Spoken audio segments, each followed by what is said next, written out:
9월 16일 슬기로운 묵상생활 온라인 예배에 참여하는 모든 성도님들 환영하고 축복합니다. 오늘 우리에게 주시는 말씀은 창세기 45장 16절에서부터 28절까지 말씀입니다. 제가 봉독하도록 하겠습니다. 요셉의 형들이 왔다는 소문이 바로의 궁에 들림에 바로와 그의 신하들이 기뻐하고 바로는 요셉에게 이르되 내 형들에게 명령하기를 너희는 이렇게 하여 너희 양식을 싣고 가서 가나안 땅에 이르거든 너희 아버지와 너희 가족을 이끌고 내게로 오라. 내가 너희에게 애굽의 좋은 땅을 주리니 너희가 나라에 기름진 것을 먹으리라. 이제 명령을 받았으니 이렇게 하라. 너희는 애굽 땅에서 수레를 가져다가 너희 자녀와 아내를 태우고 너희 아버지를 모셔오라.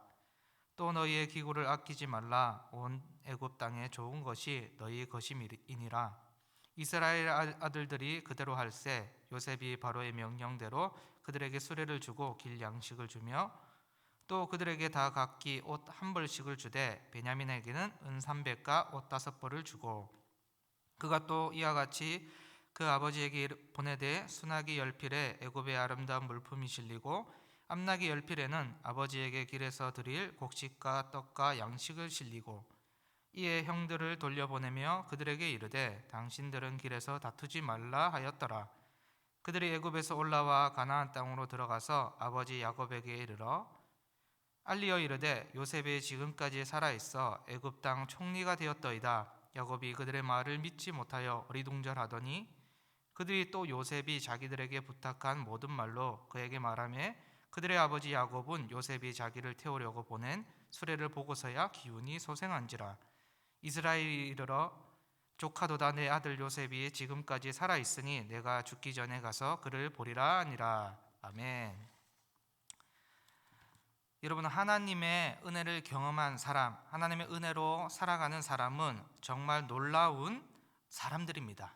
하나님의 그 계획하심 속에서 하나님의 은혜를 발견한 사람은 세상과는 다른 방식으로 살아가는 사람들입니다. 우리가 요셉을 보더라도 알 수 있지요. 여러분, 요셉이 하나님의 섭리와 계획을 발견하고 신실하신 하나님을 보고 나서 형들에게 복수하겠다는 것은 아무런 의미가 없다는 것을 알았습니다. 단편적으로 이 내용만 보더라도 세상 방식과는 전혀 다른 것입니다. 하나님의 은혜가 아니면 어떻겠습니까? 적어도 내가 애굽 총리쯤 되었다면 신하들을 시켜서 형제들이 어떻게 사는지 알아보게 될 것입니다. 조사해 볼 것입니다. 그리고 완벽하게 복수하지 않겠습니까? 요셉이 겪었던 그 치욕스러운 경험을 적어도 몇 배는 돌려줘야 이치에 맞는 거 아닙니까? 그런데 요셉은 그렇게 하지 않았습니다. 하나님이 보여주신 꿈을 통해 하나님의 그 신실한 섭리를 깨닫게 되었고 신실하신 하나님의 은혜를 경험하고부터는 어떻게 했나요? 악으로 갚지 아니하고 선으로 악을 이기는 모습을 보여주고 있는 것입니다.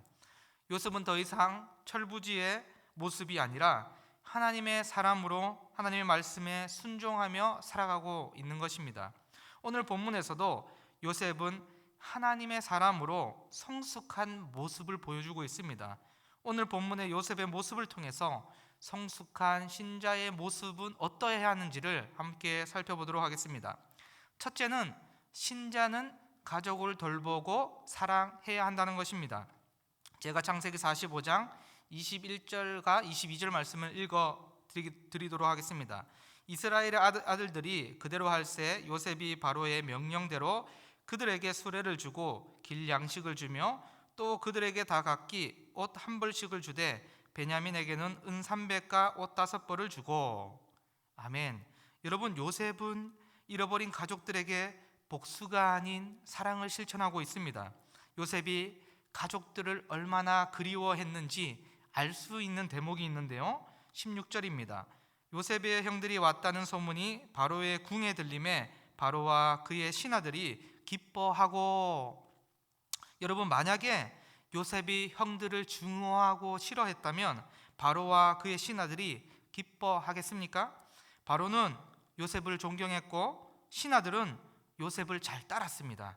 그런 요셉이 평소에 형들을 그리워하고 보고 싶어 했기에 애굽의 형들이 왔다는 소문을 들은 바로와 신하들은 자신의 일처럼 기뻐했던 것입니다. 그리고 바로는 요셉의 가족들을 애굽 땅에 초대하고 기름진 것을 준비하여 먹이라고 명령하게 됩니다. 그래서 요셉은 바로의 명령대로 형들에게 수레를 주고요, 양식을 주고 각자 옷 한 벌씩을 주고 베냐민에게는 특별히 옷 5벌을 주었던 것입니다. 여러분, 이것은 바로의 명령이었지만 사실은 요셉의 마음이고 정성입니다. 왜냐하면 바로는 애굽의 가족을 데리고 오라고 하고 양식을 주라고 넓은 의미에서 말하고 있지만 형제들의 옷과 돈과 양식, 구체적인 필요는 요셉이 행하고 있기 때문입니다. 요셉은 다시 만날 아버지와 형들 그리고 막내 베냐민을 사랑했습니다. 그리고 그들의 필요를 챙기고 돌보고 있는 것입니다. 그리고 평생 아들을 잃은 슬픔에 괴로워하고 있는 아버지 야곱에게는 수나기 열필에는 아름다운 물품을 싣고 암나기 열필에는 곡식과 떡과 양식을 실어 보냅니다. 여러분, 요셉이 이러한 행동을 하는 것은 가정을 너무나도 사랑하기 때문입니다. 이런 가정에 대한 사랑이 신자들에게 필요합니다.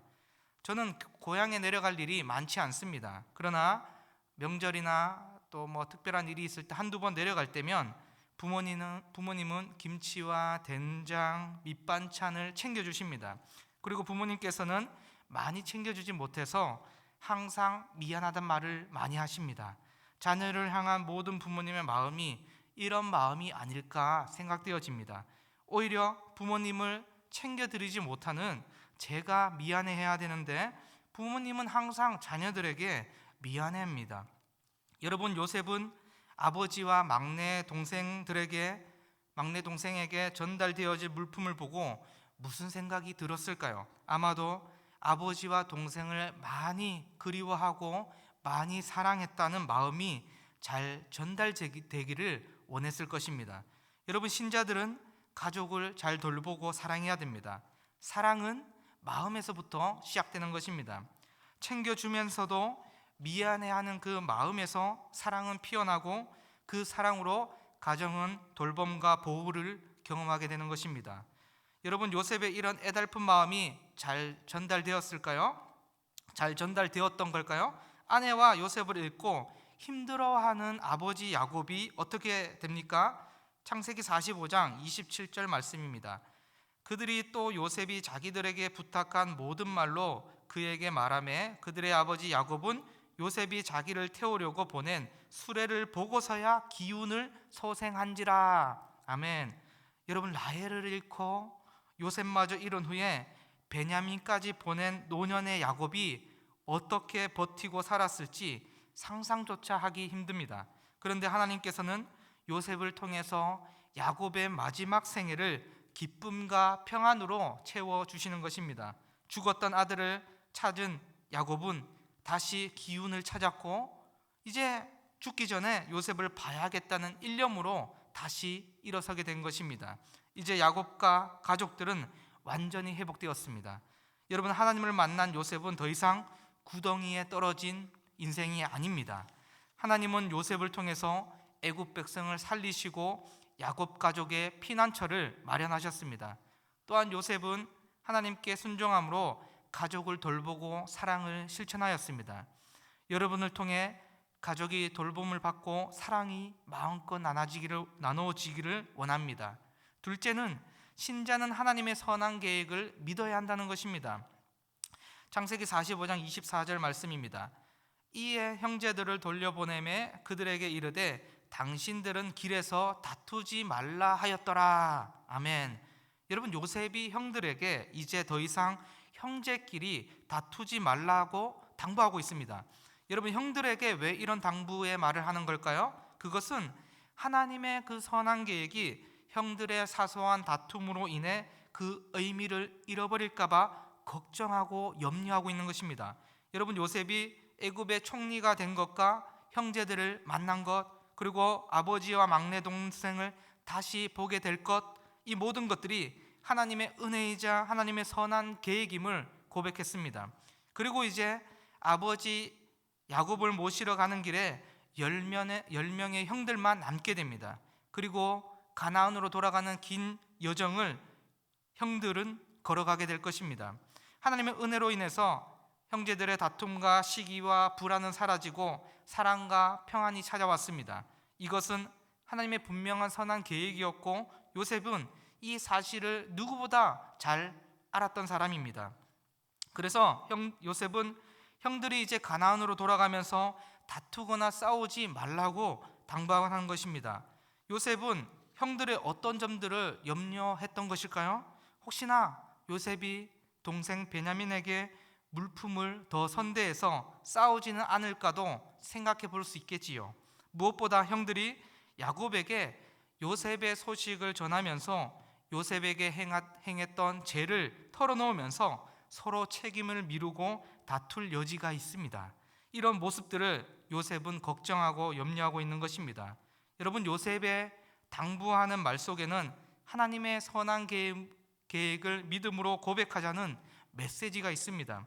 요셉이 삶 속에서 일어난 모든 일들을 인내하고 숱한 유혹에도 승리할 수 있었던 것은 하나님의 선한 계획을 믿었던 것이고 모든 것이 하나님의 은혜였음을 경험했기 때문입니다. 그래서 요셉은 하나님의 선한 계획이 퇴색되지 않기를 바라는 마음으로 형들에게 마지막으로 당부하고 있는 것입니다. 여러분, 하나님은 우리의 삶에도 항상 선한 계획을 가지고 있고 항상 좋은 것을 주시는 분이십니다. 하나님은 신자들에게 선한 계획을 주셨습니다. 문제는 우리 마음속에 있습니다. 남들과 비교하면서 하나님께 받은 은혜를 놓쳐서는 안 될 것입니다. 하나님께서는 모든 사람에게 가장 좋은 것, 당신의 아들을 통해서 구원을 선물로 주셨습니다. 이것은 사실 비교조차 할 수 없는 하나님의 은혜입니다. 사소한 것으로 하나님의 은혜와 선한 계획을 놓치지 마시기 바랍니다. 여러분, 신자는 하나님의 선한 계획을 믿고 우리에게 부여된 가정을 돌보고 사랑해야 합니다. 여러분들의 책임지고 사랑하는 모습 속에서 하나님의 선한 계획들이 더 아름답게 비춰지는 우리 모든 승인교회 성도분들이 되기를 주님의 이름으로 간절히 소망합니다. 우리 이 시간 말씀을 생각하면서 한번 기도하면 좋겠는데요. 하나님은 신자들에게 항상 좋은 것을 주십니다. 신자는 하나님의 선한 계획을 믿고 자신에게 부여된 가정을 돌보고 사랑해야 합니다. 오늘도 하나님의 선한 계획을 믿음으로 고백하며 가정을 사랑하며 살아갈 수 있도록 기도해 주시기 바랍니다. 두 번째로는 현재 상황을 보면서 코로나 바이러스로부터의 치유와 회복을 위해서 기도할 때에 온 세상이 더욱더 하나님을 바라보도록, 또한 이 바이러스로 인해서 아픔 가운데 있는 자들에게 위로와 치유가 있고 더 이상 한국교회 가운데 감염자가 나타나지 않기를, 또 연이어서 나라의 민족을 위해서 기도할 때에 자영업자들과 소상공인들과 국민들을 붙잡아 주셔서 경제가 어렵지만 이 상황을 잘 극복하게 도와주시고 정치도 안정되게 도와주시고 위정자들이 이 나라를 잘 이끌어 나갈 수 있도록 지혜를 달라고 기도해 주시기 바랍니다. 이 두 가지 기도 제목 기도해 주시고 성도님 각자 기도 제목을 놓고 5분간 기도하도록 하겠습니다.